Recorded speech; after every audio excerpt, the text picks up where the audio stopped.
think we're on the top of the hour. So good morning and good afternoon, depending on your time zone. Welcome to Mayo Clinic Cancer Center Ground Rounds. My name is Greg Nowakowski, and it is my pleasure to introduce today a very special guest, Professor Jan Walewski from Warsaw, with a very special topic of great interest to many, cancer care for patients affected by Ukrainian humanitarian crisis. Professor Walewski is currently a director of Mayo Sklodowska-Curie National Research Institute of Oncology in Warsaw, Poland.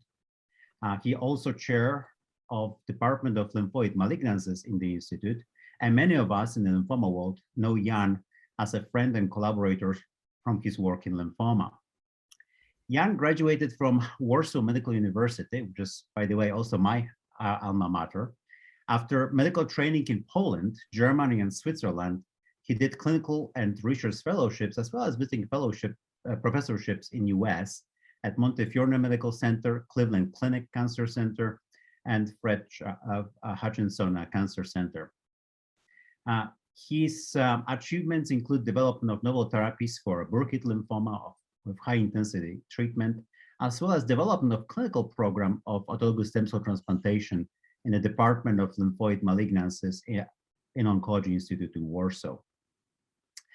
He also initiated a session of Oncology Institute European Leukemia Net and European Mantle Cell Lymphoma Network, and served as the primary investigator of many studies led through those networks.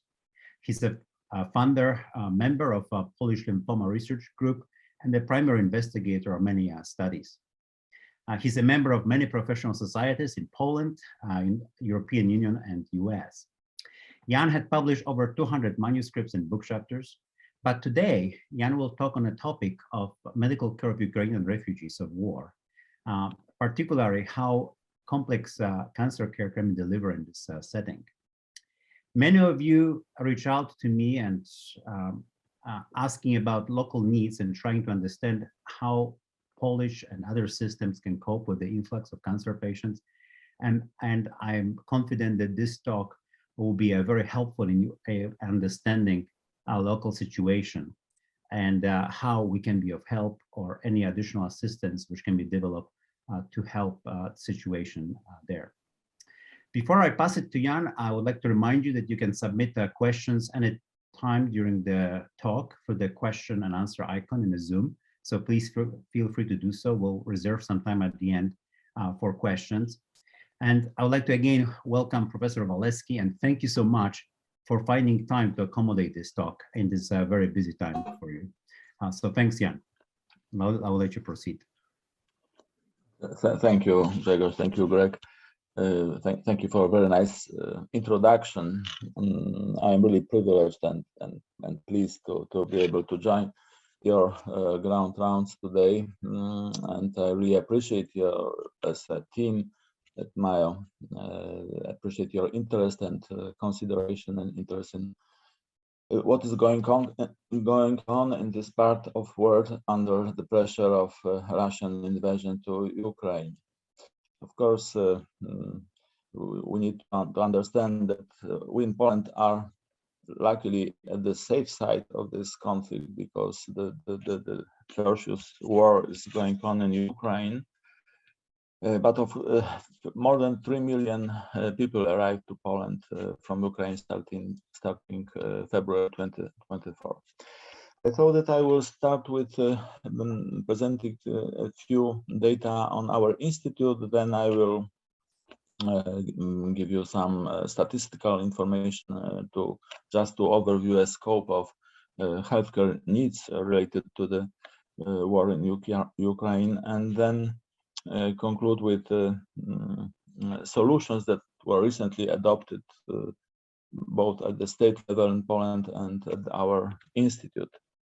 So starting with our institute, it is a leading oncology institution in Poland. It was established 90 years ago in 1932 with a major contribution from Maria Sklodowska-Curie, who gave an idea of creating an institute that would combine both research and taking care of patients. And this paradigm is still valid today to our institute. She also donated the first gram of radium the most innovative therapy at that time, 19 years ago. She collected money in the United States and provided this first gram of radium at that time. Now we have 3 sites in Poland, headquarters in Warsaw and divisions in Krakow and Gliwice. There is an advanced plan for constructing a new facilities in Warsaw, more appropriate for current and future needs, and the funding from the government is secured for this investigation. Here's some data showing the volume of our work, of our activity in these 3 locations, Warsaw, Krakow, and Gliwice. It's quite a substantial activity with more than 130,000 hospital admissions per year, about the same number of outpatient treatments, more than 50,000 new patient referrals, more than 5,000 employees, and more than 500 clinical trials going on. As I said, combining of research and care for patients is a paradigm of our institute, and this basic research and translational research is being done in a division of science that is located at the same headquarters in Warsaw. It is composed of 5 departments: Department of Genetics, Molecular and Translational, Oncology, Experimental Immunology, Cell Biology, and Regenerative Medicine. They are doing both preclinical research and translational research and many interesting molecular projects in collaboration with clinical departments that are organized on the basis of organ and system.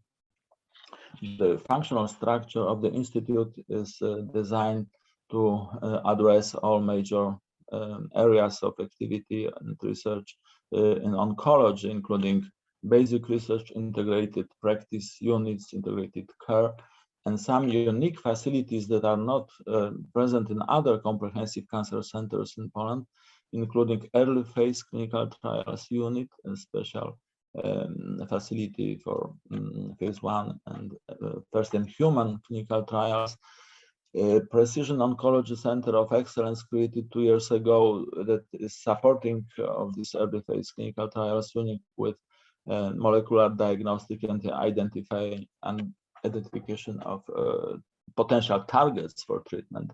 National Cancer Registry, very important unit, I will refer to it a little bit later on, and Biobank, as well as integrated IT platform for support of clinical and basic research. Talking of clinical trials, we have registered more than 550 clinical trials at any phase, half of them currently recruiting. Majority of them are commercial clinical trials, 32 are non-commercial or sponsored by the Institute, 41 are early phase clinical trials, and this activity provides substantial income to the Institute, which is improving over the years. Of course, our major task is publishing our research for scientific and clinical research, and we are trying to improve our output and impact factor from year to year, and this is also quite important part of our work. We of course are very interested in initiating and maintaining and improving international collaboration. There is some achievements with collaboration with American institutions. Some of recent achievements are listed here. Letters of intent on cooperation in cancer research and education were signed with the Massey Cancer Center at Virginia Commonwealth University, National Cancer Institute, National Comprehensive Cancer Network, and in Europe with Institute Curie, which is our sister institution in Europe, also created with the initiative from Sklodowska-Curie. And recently we became a member of Organization of European Cancer Institutes last year. We are part of European Reference Network for rare diseases in 3 domains: hemato-oncology, solid tumors, and neuroendocrine tumors. And this is also a very important network in Europe that is making effort to provide equal care all over the Europe for rare diseases. As I said, Polish National Cancer Registry is hosted by our institute. It is a 70-year-old institution, and it is scientific registry based on the population base, covering the whole population in Poland, 38 million people. And more than 95% of entries in this registry are validated by the pathology reports. This is a perfect database for providing informed analysis for decision making and for initiating population-based interventions. The most recent data published by the end of last year from this registry indicate that the number of new cases is increasing, constantly increasing, and now it is the same for males and females in Poland. 85,000, more than 85,000 incidents in both in males and females. But mortality seems to be stabilizing, and is still more in males than females. When we look at trends and the incidence and mortality from cancer in Poland over the 30 years, we see that although the incidence is constantly increasing with little slowing down in last 10 years, there's interesting pattern of mortality trend in males. For example, it was rising until the end of last century, and then the trend of mortality began to slow down. However, in women, this mortality curve is flat, and there is no such phenomenon like a substantial decrease in mortality. It is closely related to the rate of smoking, because males were faster in quitting smoking than females, and that is probably the reason of this interesting difference.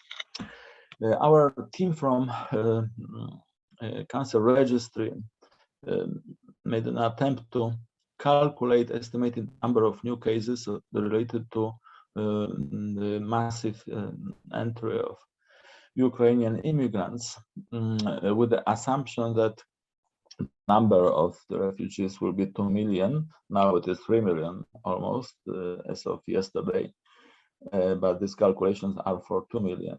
And it is interesting the structure of those people. More than 50% are children. 33% are women aged 1964, and 3% only women aged 65 or more. And the other 3% are males of age 19 to 64. So, as can be expected from this structure, the number of new expected cases of cancer in males will be very small, only 600 cases annually, and about 6 times higher incidence in women. As of the prevalence, of course, it would be much higher, with about 5,000 of incidence in males and more than 12,000 in women, with breast cancer and gastrointestinal cancer being the most prevalent. As I said in the beginning, the first priority for Ukrainians is to stop the war, is to expel Russian invaders and stop the atrocities of this war. We can with fear observe and follow what is going on specific websites where the atrocities of wars and harm to civilians is being monitored, registered, and updated, validated. So it is everything is counted and documented with the aim to be based for future justice processes. Now, the cancer care for Ukrainian patients in Poland is an extension of a regular cancer care within the National Oncology Network in Poland that is served to all citizens in Poland. All refugees of war from Ukraine are entitled to receive care equal and the same as citizens of Poland. There was an extraordinary legislation adopted 2 weeks ago by the parliament in Poland that covers all refugees of war with social security and health insurance, and a special hotline was established by the National Health Fund. The first decision, it was taken only 3 days after the outbreak of war, was to involve all Ukrainians who crossed the border on or after February 24 and have a stamp or certificate from the border guards documenting their entry at that time. All those people are entitled to receive reimbursed health care in Poland.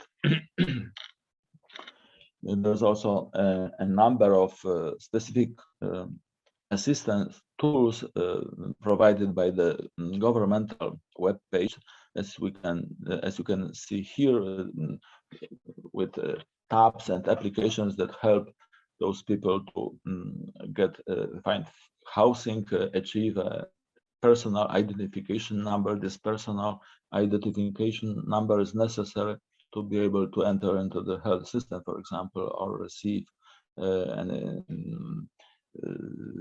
assistance from the state. National Health Fund hotline was established on March 9, and in the collaboration with 20 major public comprehensive cancer centers that are members of the Association of Public Institutes and Comprehensive Cancer Centers in Poland. And this hotline is providing assistance to Ukrainian patients or people with the ability to speak Polish, Ukrainian, English, and Russian, and they communicate and may provide information or assistance how to find appropriate health facility for condition that is in question. The same or similar helpline was at the same time established for children by the Polish Society of Oncology and Pediatric Oncology and Hematology. And sick children were the first patients to be transferred from Ukraine to Poland and then possibly to other countries. Actually, more than 850 children with cancer were evacuated from Ukraine. As we can remember, one of the first public facilities that were destroyed by bombing in Kiev was children oncology hospital, and these children were really in pain. So those children were transferred to first to the western part of Ukraine, to city of Lviv, and then from Lviv to Poland by train or buses, and then were evaluated and triaged and potentially dispatched to hospitals in Poland or in other European countries. So here we can see that the institutions that were involved in transfer of children was Polish Society of Pediatric Oncology and Hematology, European Society of Pediatric Oncology, St. Jude Global, and Safer Ukraine. It is supporting action for emergency response in Ukraine. There were 800 entries to this system, and more than 200 children patients were admitted to hospitals in Poland starting March 1st. And there are numbers of patients transferred to other European countries, as you can see on this graph, including some that were traveled to USA and Canada. In total, there were 375 patients that were transferred to other countries than Poland. As of the adults patients, this hotline of National Health Fund is providing information to those patients, first of all, that they are entitled to receive free cancer care.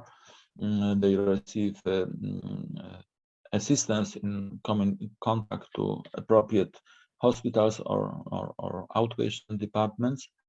And this contact is possible 24 hours, 7 days a week. There was also made clear that the care for patients in Poland, including Ukrainian immigrants, is equal. That is, there is no preference to any nationality, and everybody is either Polish citizens or Ukrainian citizens are receiving the same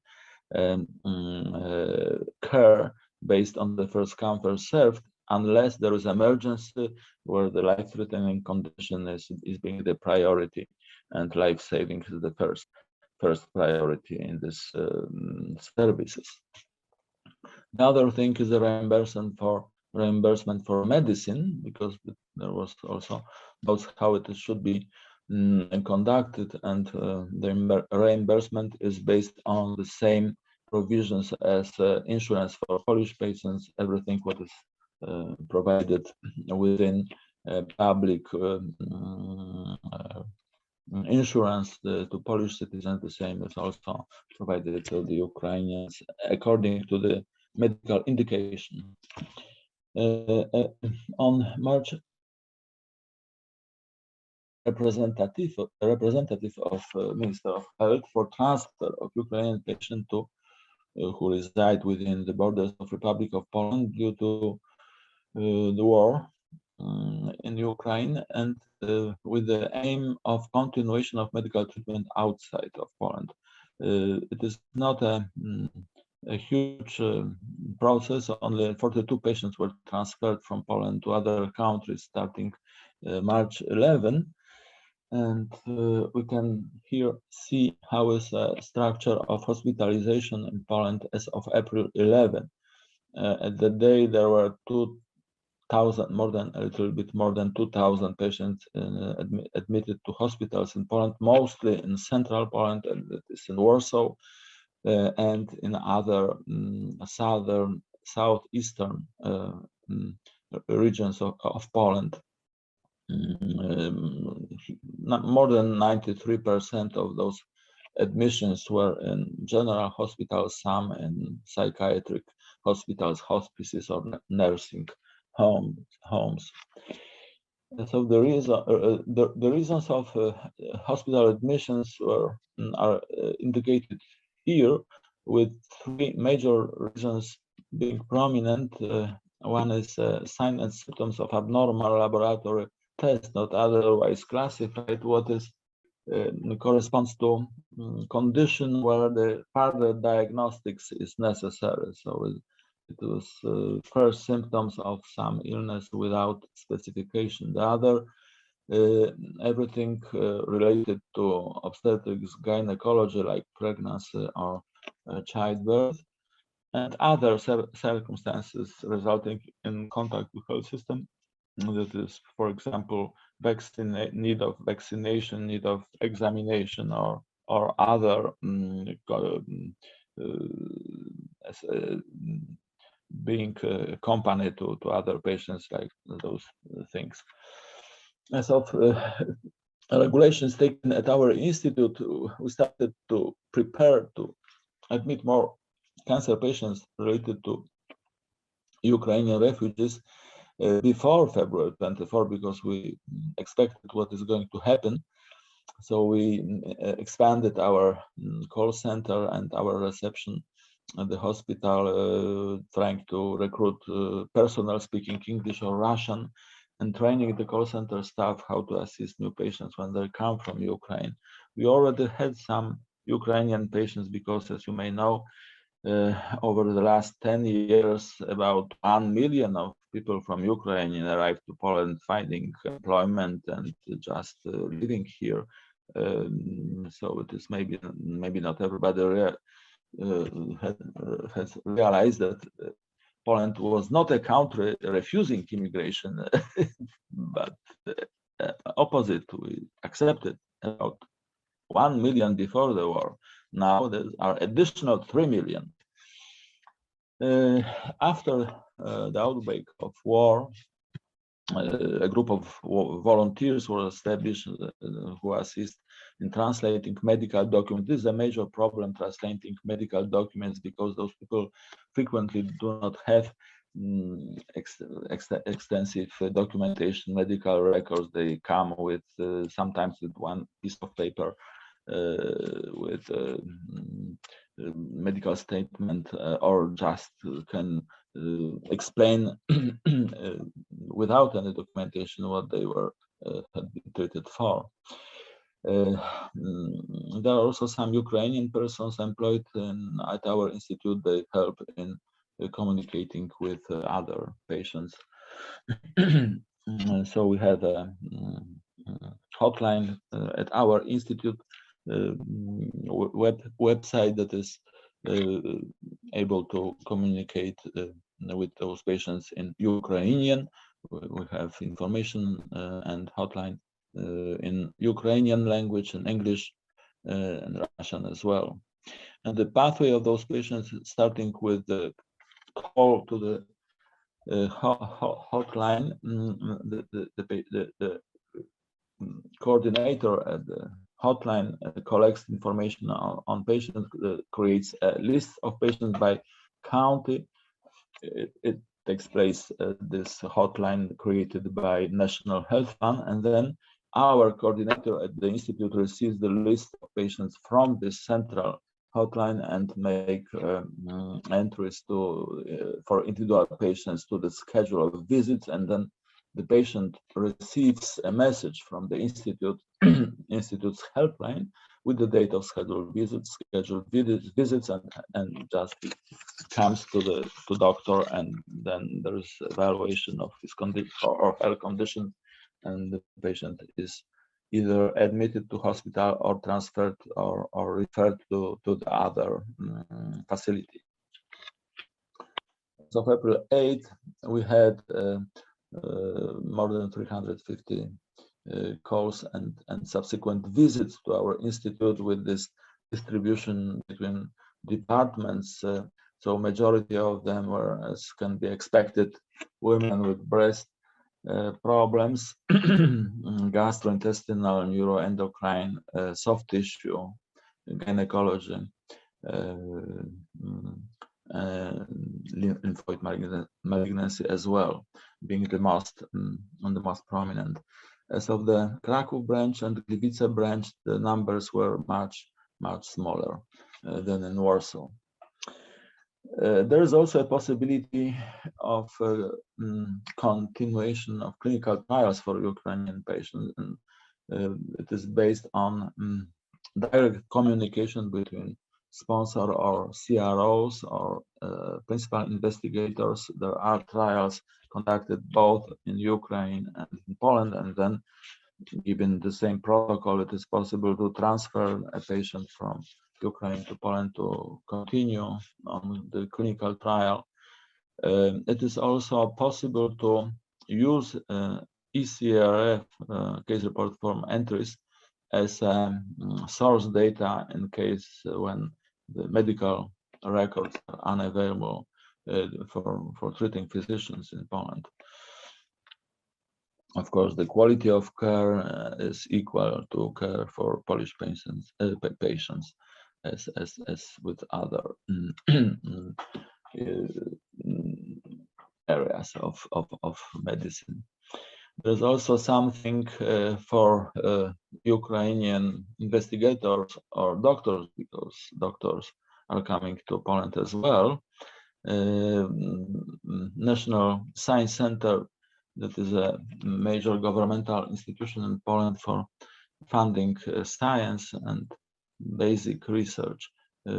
They provided a pathway for that will enable those researchers from Ukraine to continue research with additional funds from this National Science Center. and there is a special pathway of application to this program possible.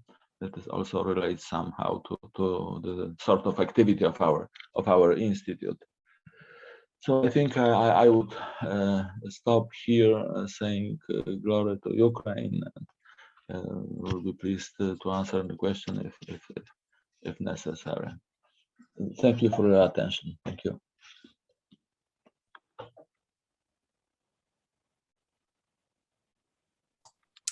All right, Dr. Walewski, thank you so much for joining us. So for the rest of the group, I'm Ursula Durrani. I'm one of the lymphoma physicians at Mayo Clinic Rochester, and I'll be helping to moderate. So just to remind everybody, you can submit any questions through the Q&A section in the Zoom window.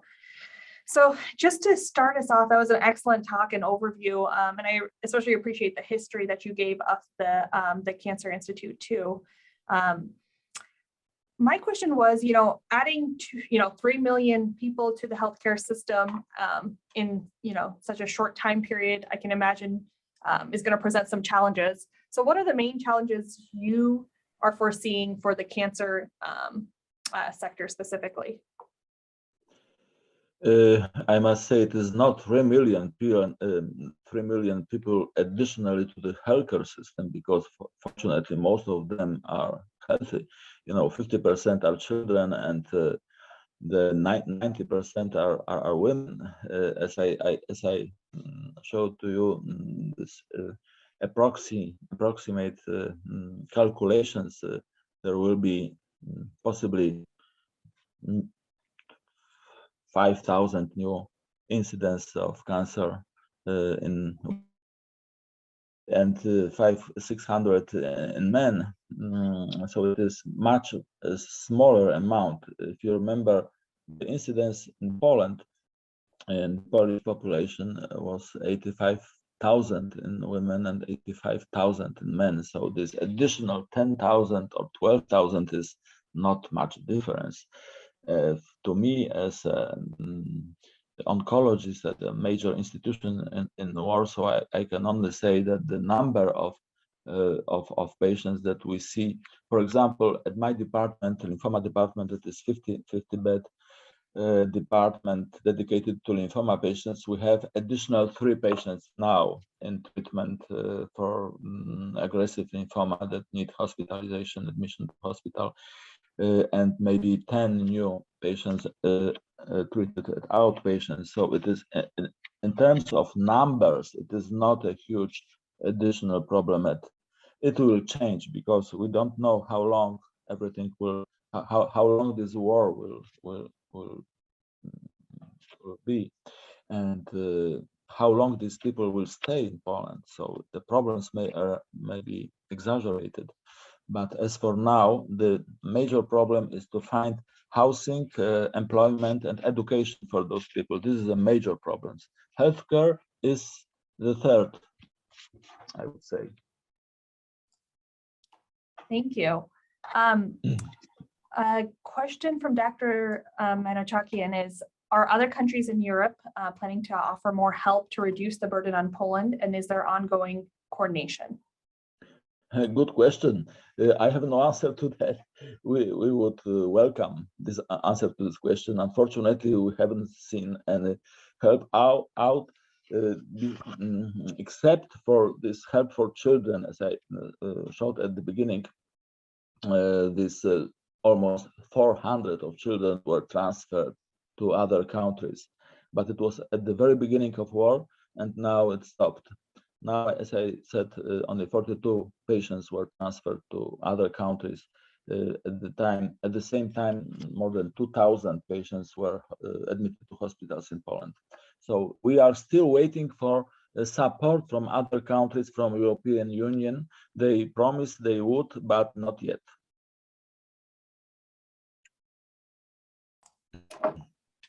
Thank you. I also wanted to discuss a little bit more. You talked about the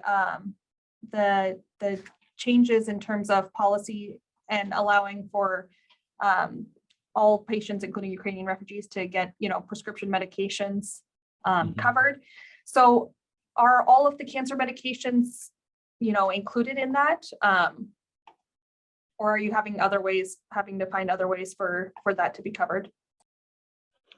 They are covered within the,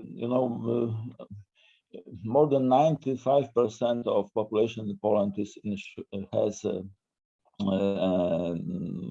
state insurance. So there is no problem like in the United States that there are people not insured. It's very rare occurrence. So as I said, the healthcare, including drug prescription, is equal to Polish and Ukrainian citizens, and they are treated the same. So they get it free, unless something is not reimbursed and they have to pay. Yes, very, very different from our process here. Yeah, definitely. Yeah.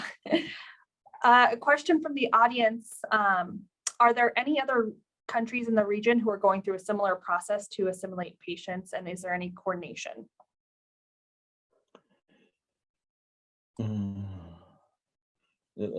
I think we already discussed this question a moment ago. So I think more from a coordination from a cancer institute perspective. There's not yet. So maybe it is before us, and we will work on this coordination. But given the burden for the time being is not too much, so we can do it within the system that is working in Poland by now.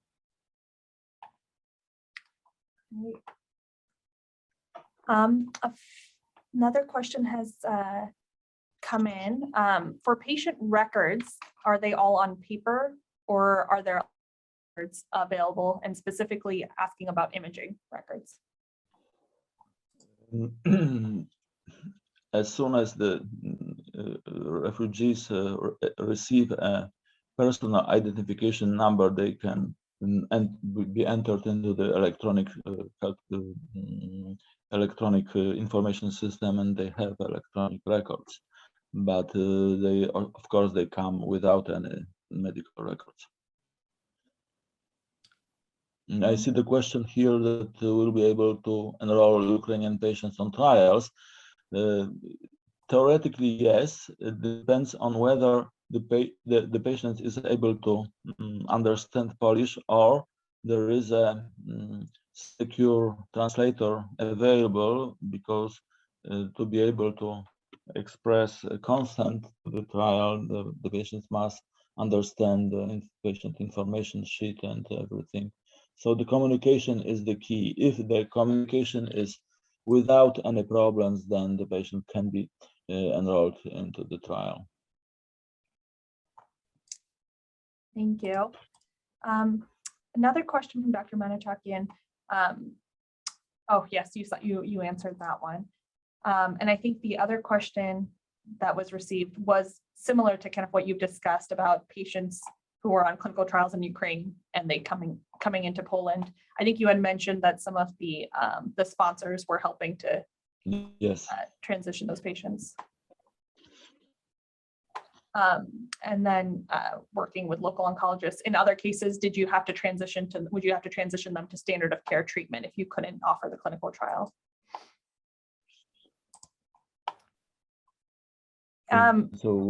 Yeah, go ahead. I'm not sure if I got the question. Oh yeah, just if in the cases that they couldn't transition patients to the same clinical trial that they were on, would you transition them basically to standard of care treatments with local oncologists? This may be difficult, yeah, but sometimes it happens, yes. Another question on the flip side of things, for the cancer hospitals in Ukraine, have there been, have they kind of been reaching out as well for help or assistance?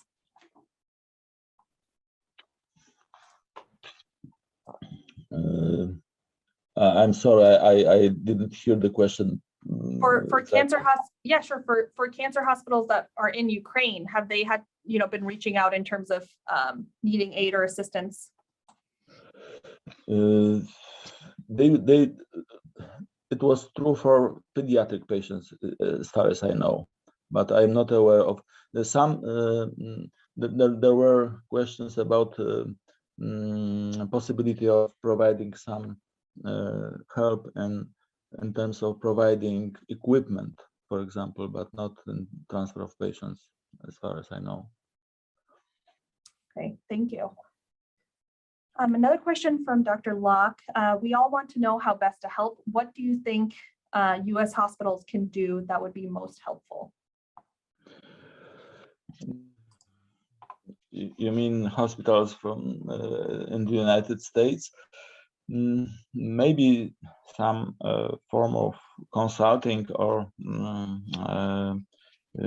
just like possibility of doing tumor boards or something, because I am not sure if it is feasible to provide any material assistance, but in terms of exchange of information, of knowledge, it might be helpful.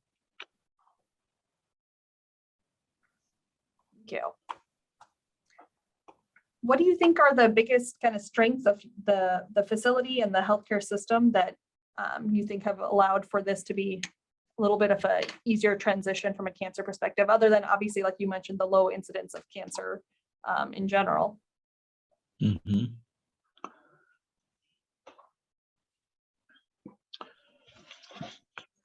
In terms of oncological care, I wouldn't expect major problems. There is also assistance from the Ministry of Health and providing help and transferring patients from Poland to other countries, because many institutions in Europe offered ability to admit patients in case it is necessary. So the system will be possibly improving, and we will be able to transfer patients as soon as the system becomes overwhelmed with the numbers. But we'll see how this will develop. Okay. And I guess this, applies to a small group of people. We know, stem cell transplant is pretty rare, but there've been isolated cases that we've heard of. Have there been any issues that you've seen or heard of in terms of being able to continue the transplant process through this? No, not aware yet. Not yet. Yeah.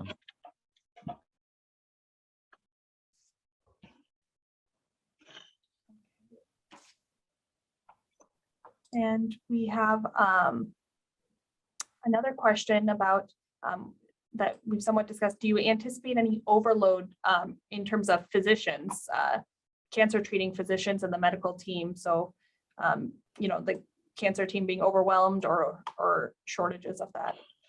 Not that condition now. It is yes, the oncology physician in Poland may be overwhelmed with the workload due to conditions of the system in Poland, but not with these numbers at the moment. For example, we expected that there will be a substantial number of wounded people, of victims of war, but it didn't happen. They all are treated in Ukraine. So the only immigrants who arrived here to just fleeing from the war arrived, and they are mostly healthy people. So it is not a problem of overwhelming the system with sick people, not yet.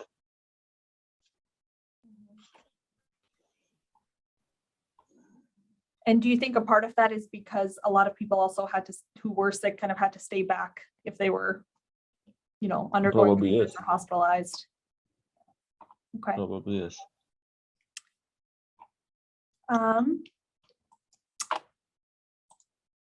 I am not seeing any other questions.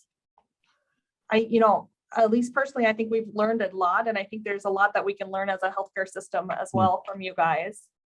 So I really appreciate you coming and taking the time to speak with us right now. Thank you. It was my pleasure. Thank you for the invitation. Yes, absolutely. And I want to thank our audience for listening. And I think we'll be able to then wrap up. Thank you all. Thank you. Thank you very much.